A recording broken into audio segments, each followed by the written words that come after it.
అందరికీ నమస్కారం. ఈరోజు మన మంత్రివర్యులు నారా లోకేష్ గారి గురించి మాట్లాడుకుందాం. పట్టుదలతో తండ్రికి మించిన తనయుడు మన నారా లోకేష్ అన్న. ఎందుకు ఇలా అంటున్నానంటే మన అందరికీ తెలిసిన విషయమే. యంగెస్ట్ స్టేట్గా ఉన్న నవ్యాంధ్రప్రదేశ్ని హైయెస్ట్ ఇన్వెస్ట్మెంట్స్ రాష్ట్రంగా ఈరోజు నిలుస్తోంది.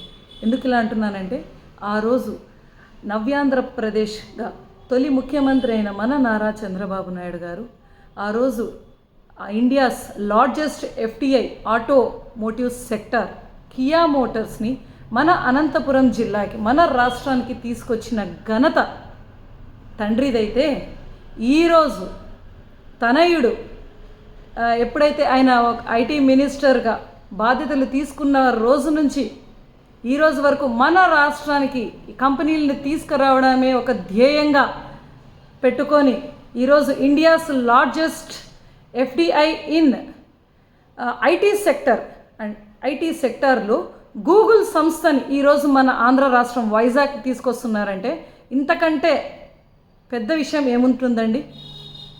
ఇంకోటి ఏంటంటే మన యువ నాయకుడు యువతకు ఉపాధి కల్పించాలనే సంకల్పంతో ఒకవైపు రాష్ట్రాన్ని తీసుకొస్తున్నారు. 12 నెలలండి శ్రమించి నేషనల్ పాలసీలో కూడా మార్పులు చేయించి 2 లక్షల మందికి ఉపాధిని కల్పించి గూగుల్ క్లౌడ్ సంస్థను రాష్ట్రానికి తీసుకురావడంలో మంత్రివర్యులు లోకేష్ గారి కృషి చాలా అభినందనీయం. హైదరాబాద్లో మైక్రోసాఫ్ట్ రావడానికి మన నారా చంద్రబాబు నాయుడు గారి ఒక అభివృద్ధిలో గేమ్ చేంజర్గా ఆ రోజు నిలిచింది. ఈరోజు గూగుల్ సంస్థను విశాఖలో తీసుకురావడం వల్ల ఏపీ భవిష్యత్తు అభివృద్ధిలో గేమ్ చేంజర్గా మారబోతోంది. ప్రపంచంలోనే అమెరికా తరువాత అతిపెద్ద దేశంలోనే తొలి ఏఐ హబ్ అంటే ఆర్టిఫిషియల్ ఇంటెలిజెన్స్ హబ్ను గూగుల్ సంస్థ క్లౌడ్ విశాఖలో ఏర్పాటు చేయబోతోంది. ఈ డేటా సెంటర్ ద్వారా గ్రామీణ ఆర్థిక వ్యవస్థ బలోపేతం కావడంతో పాటు వ్యాపార సాయం, వైద్యం, విద్యా రంగాలు చాలా మెరుగుపడతాయి. ఈ హబ్లో ఏఐ టెక్నాలజీ ద్వారా Google search, YouTube, Gmails, ADS, cloud వంటి ఇతర గూగుల్ సేవలు విశాఖ నుంచే ప్రపంచానికి అందబోతున్నాయి.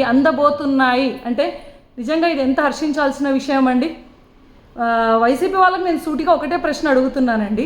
మీ వాళ్ళు ఐటీ మినిస్టర్గా ఉన్నప్పుడు ఒక్క సంస్థనైనా మీరు ఆంధ్ర రాష్ట్రానికి తీసుకురాగలిగారా?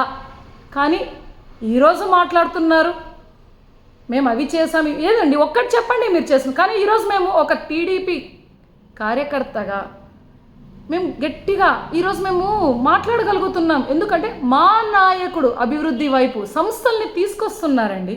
ఈరోజు మేము గట్టిగా చెప్పగలము. మీకు చేతనైతే చెప్పండి, మీరు ఏదైనా చేసింటే కదా చెప్పడానికి.